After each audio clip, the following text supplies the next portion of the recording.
Good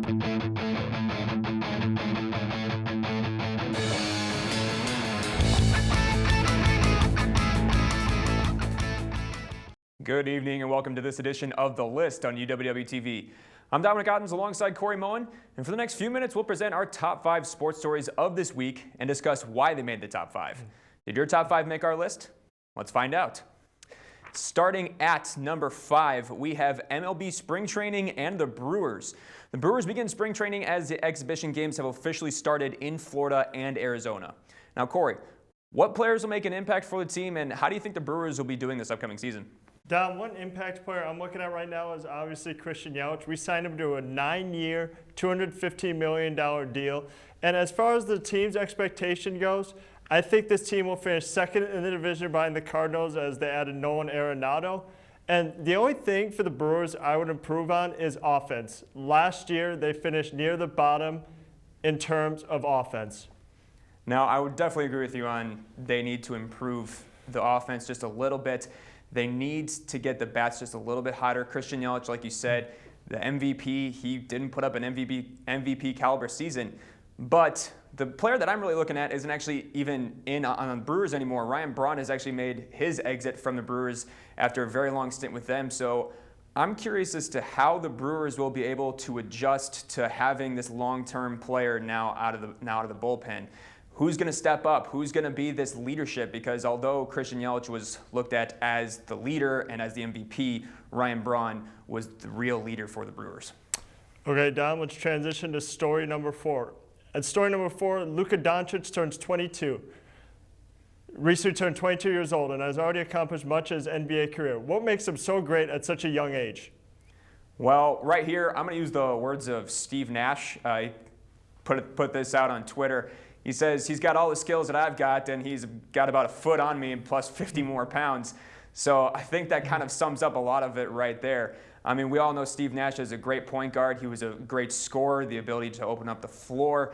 And then you just add that height and size that Luka has, and now you're just looking at someone who's close to LeBron. And I mean, and he's only 22 years old. So this guy is definitely the future of the NBA. Now, he still has a little bit to prove, but I mean, he's already proven himself a lot within the first 2 seasons of being an NBA All-Star, setting rookie records, and having all these scoring titles before he turned 22. Dom, I agree with you there. I think Luka Dončić is a generational talent, and I still think the Sacramento Kings are still kicking themselves and not selecting him the number two overall pick in the 2018 draft. This year, he's averaging 28 points a game, and he is the sole reason why the Dallas Mavericks are fighting for a playoff spot this season. Now, with Luka leading the league in certain categories already at this young age, a lot of people put him up against, Trae Young and a lot of other different young talent. Now, I think he has continually proven himself that even though there's a lot of other young talent in the league, he's been able to keep up with these guys, again, because of the skills that he brings at the size that he is. Again, a lot of people have started comparing him to LeBron. I mean, LeBron is very much towards the end of his career with the Lakers, Cavs, I mean, all of that. This is something that Luka is going to be compared to. Will he stay with the Mavs, or will he continue on his legacy with other teams similar to LeBron? But when we come back, we're going to be looking at Giannis and how the Bucks season has been going, and the Bucks making history in their last game. So we'll be right back.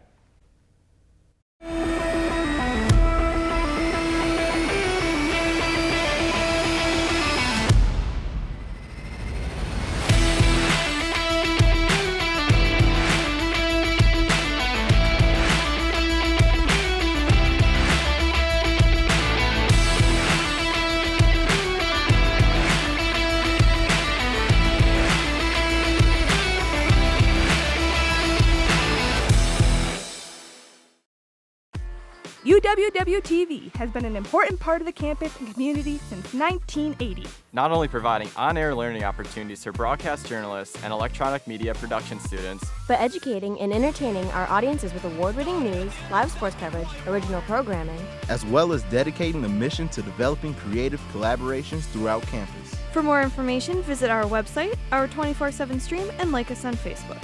Check us out because you gotta see what's on UWW-TV. The James R. Conner University Center on UW-Whitewater's campus is a gathering place for students of various cultures, backgrounds, and lifestyles. The UC is a great source for information, campus tickets, meetings, entertainment, food, gallery exhibits, workshops, and all of your hot card needs. Whether you're looking for a place to study between classes or just a place to hang out with friends, the UC is the place for you. For more information on the UC, please visit uc.uww.edu or go to facebook.com/uc.uww.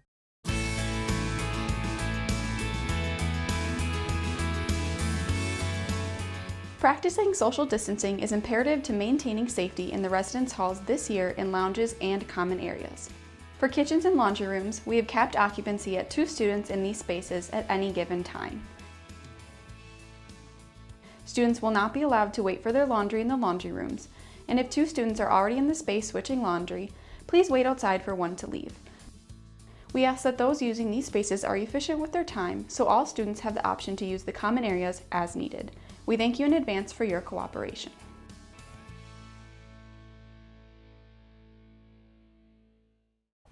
Welcome back to the list on UWW-TV. Let's continue the countdown to this week's top sports stories.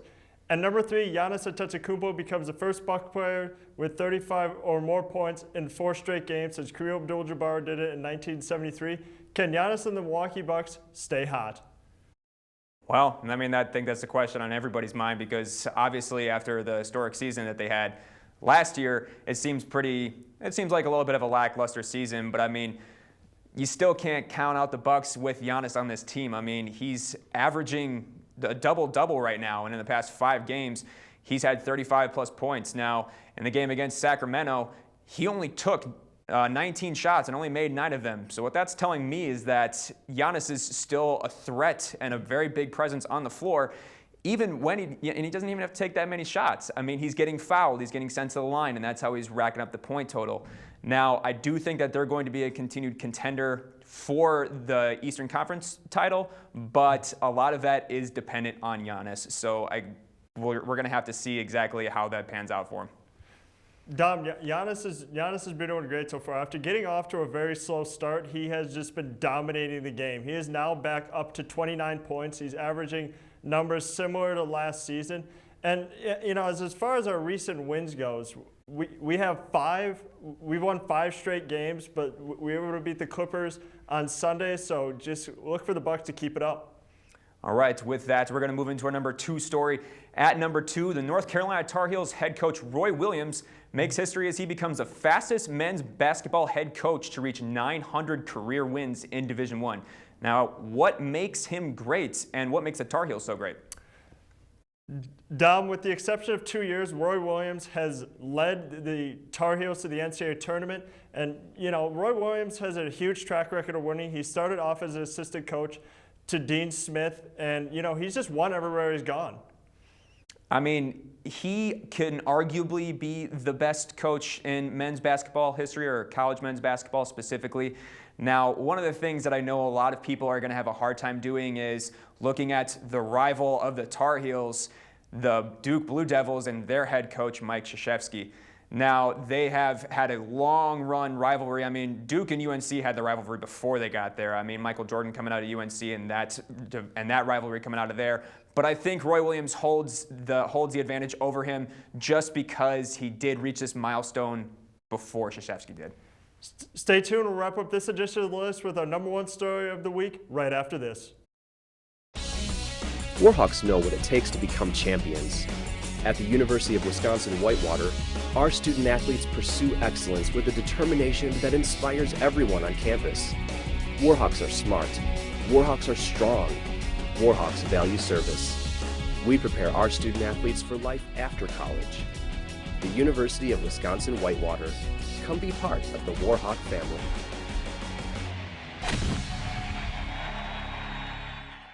Turn us on. Flip them off. 91.7 WSUW.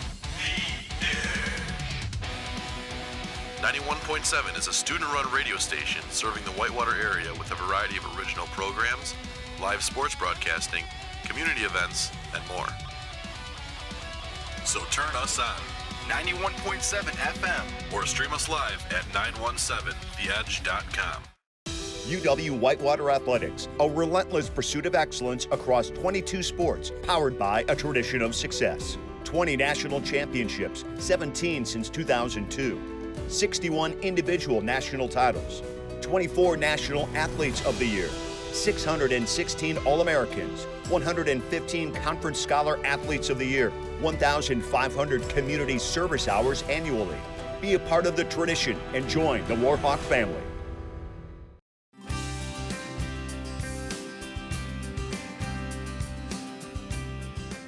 In order to safely provide desk services, plastic barriers will be installed at all operational residence hall desks.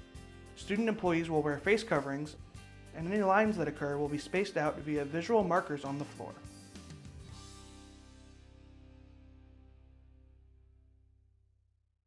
Welcome back to The List on UWW-TV. It's time to reveal our number one sports story of the week. At our number one spot of the week, the Gonzaga men's basketball team finishes the regular season undefeated. They were the first team to finish the regular season undefeated since Kentucky did in the 2014-2015 season. Now, was this well earned, or did they have too easy of a schedule? I think a bit of an easy schedule there because, they do play in a weak conference, but also they had a lot of COVID-related pauses. They had about a 17-day layoff. And I think that game against Baylor on December 6th would have been exciting, but unfortunately it got canceled. So unfortunately, that happened. But I do think this is their best chance to win the tournament besides them and Baylor. Like, there's no team that's really stuck out to me. I do have to agree with you on the fact that the disappointments of the Baylor-Gonzaga game, I know a lot of people were looking forward to that, but I am going to have to disagree with you a little bit. I think even though they do have a bit easier schedule than most conferences, they've gone up against some pretty good teams. West Virginia is the only team that has come within a single-digit deficit to this team. They've played Iowa, and Iowa fell by double digits. They've played a number of top 25 teams and shown that they can just compete and keep their opponent at arm's length. So I'm looking forward to see what Gonzaga can do in the postseason and going into March Madness. But with that will do it for this edition of The List. We'll be back next week to talk some more sports headlines. For Corey Moen, I'm Dominic Ottens. We'll see you then.